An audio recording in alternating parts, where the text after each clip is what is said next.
분별과 행복.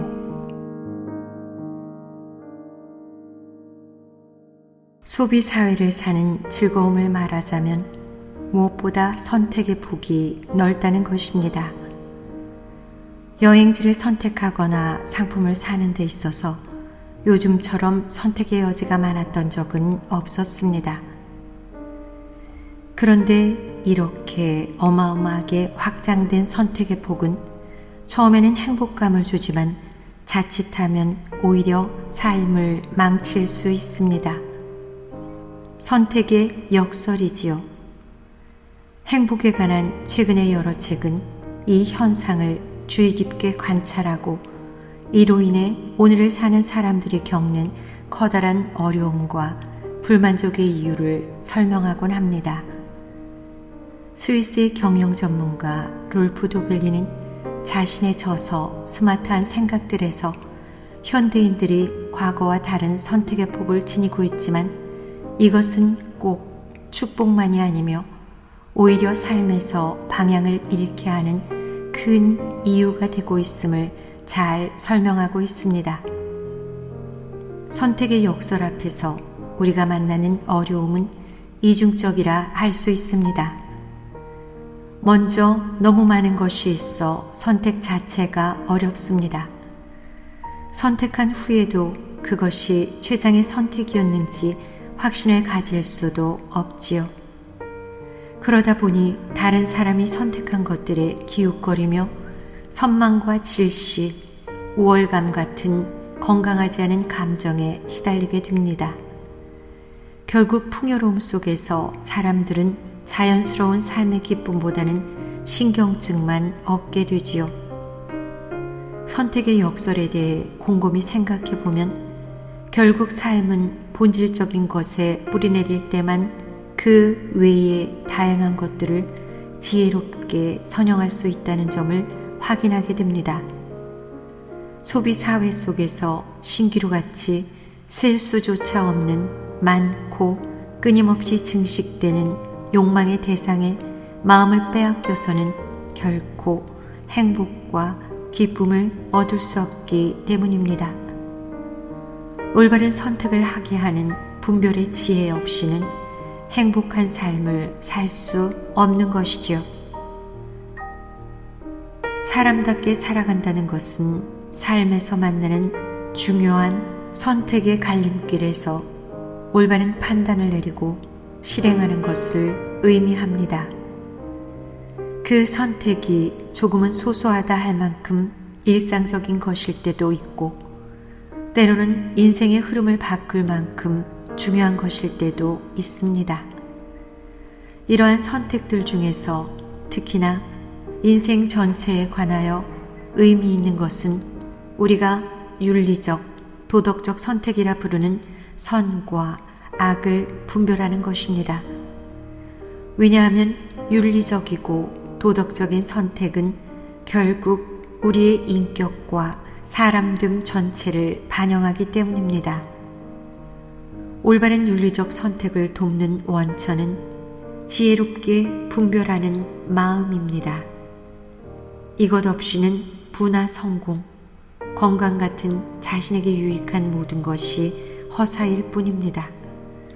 문제는 아무리 지혜로운 삶을 추구한다 한들 갖가지 유혹이 깃든 세상에서 복잡하게 얽힌 인간사를 대하며 자신만의 힘으로 이러한 분별력을 유지하는 것이 매우 어렵다는 사실입니다.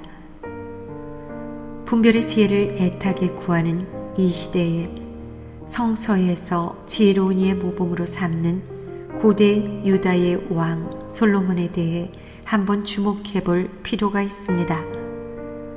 솔로몬의 지혜는 어디에 근원을 두고 있을까요? 솔로몬이 왕으로 등장하는 구약 성서 11개의 상권을 보면 그는 스스로를 어린아이라 부르면서 듣는 마음을 달라고 하느님께 청합니다. 그는 듣는 마음을 통해 선과 악을 분별하고 백성을 올바르게 이끌 수 있기를 진심으로 소망했던 것이지요. 가장 지혜로웠던 그가 겸허한 태도를 지닌 가난한 마음의 기도자였다는 것을 기억하는 것이 아마도 행복의 길을 묻는 우리가 서야 할 출발점일 것입니다.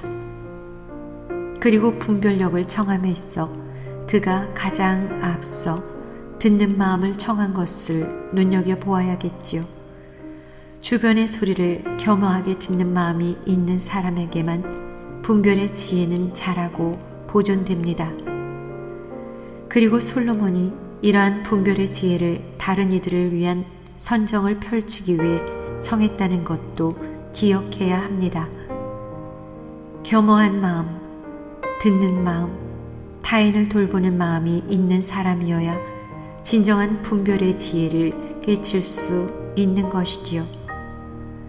이런 이들은 세속적 성공이나 물질적 풍요도 분별의 지혜로 대하게 될 것입니다. 결국 분별의 지혜를 갖는다면 행복의 열쇠를 얻는 것이겠지요. 성서의 시편을 읽다 보면 세상의 물질적 풍요와 명성을 풀잎에 비유하는 대목을 자주 만나게 됩니다. 헛되다는 가르침이자 고백이지요. 그럼에도 오늘날 사회를 바라보면 물질이 풍족한 사람이든 가지지 못한 사람이든 물질에 너무나 깊이 집착하고 있습니다. 이러한 사고와 태도가 우리의 생각과 선택을 얼마나 지배하고 있는가를 생각해 보게 됩니다. 물질적 풍요와 사회적 성공이 중요한 것은 사실이지만 선택을 위한 절제와 분별의 지혜가 없다면 진정한 행복은 결국 요원할 것입니다.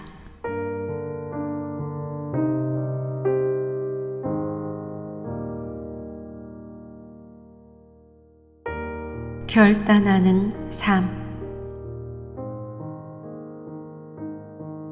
수묵화는 흙과 백이라는 두 가지 색만 존재한다는 점에서 우리가 사는 일상과 정말 다른 세계라는 느낌이 들 때가 있습니다. 물론 수묵화도 농담을 통해 미묘함을 표현하기도 하고 또 색채화라 하더라도 세상의 모든 색을 똑같이 그려낼 수는 없습니다. 그럼에도 수묵화가 단 두 가지 요소로만 세상을 그려낸다는 점은 동양적 여백의 아름다움을 뛰어넘어 준엄한 도덕적 차원의 무엇인가를 만나는 경건함이 있습니다. 우리의 삶은 수묵의 경지와는 또 다르게 오히려 분명하게 선과 악 혹은 옳고 그름을 따지기 어려운 상황들을 자주 만나는 것이 사실입니다. 판단을 해야 할 때는 섣불리 판단하기보다는 시간을 두고 인내하며 관찰하고 때로는 절충과 타협도 염두에 두어야 할 때가 대부분이지요. 사람마다 관점에 따른 나름의 진실이 있다는 것을 받아들이는 경청과 관용의 자세는 인생을 살아가는 지혜이자 다원적인 현대 사회를 조화롭게 유지하는 크나큰 덕목입니다. 그래서 흑백을 나누는 것은 애써 피해야 할 유혹이라는 권고가 퍽 설득력 있는 것이지요. 사실 인생사는 수묵화를 닮은 것이 아니라 마치 경계를 꼭 집어 말할 수 없을 정도로 미묘하게 다른 색채들이 공존하고 겹치며 변해가는 수채화의 세계와 더 가까워 보입니다. 그러나 이러한 다양성을 아우르는 지혜와 덕목이 삶을 잘 감싸기 위해서는 역설적으로 그 중심에 있는 근본 원리에 대한 분명하고 타협 없는 확신이 기묘하다는 것을 잊지 말아야 합니다. 그렇지 않다면 흑백 논리로 삶의 복잡 다단함을 재단하지 않겠다는 관용의 태도는 사실상 다른 이와의 공동체를 위한 섬세하고 호의 어린 배려가 아니라 무책임한 상대주의와 자기 편의적인 주관주의로 귀착될 수 있으니까요. 그래서 우리의 삶은 여유로운 여백과 함께 감히 결단을 요구하는 것입니다. 어떤 경우에도 흑이 백이 될 수 없는 수묵화의 세계처럼 말이지요. 결단하는 삶을 생각하니 몇 년 전 흥미진진하게 보았던 미국 드라마 한 편이 기억납니다. 보도국을 소재로 한 이 드라마는 정파나 거대 자본에 봉사하거나 대중의 선정적 관심에 영합해 상업적 성공을 얻는 뉴스를 더는 방송하지 않기로 합니다. 깨어있는 사회를 위한 참되고 공정한 보도를 하려는 불가능한 과업에 도전하기로 한 것이지요. 뉴스룸이란 이 드라마의 첫 회 제목은 이러했습니다. 우리는 막 진실한 보도를 하기로 결심하였다. 우리가 진심으로 결심하는 것, 그것이야말로 진정한 실천의 시작이 될 것입니다.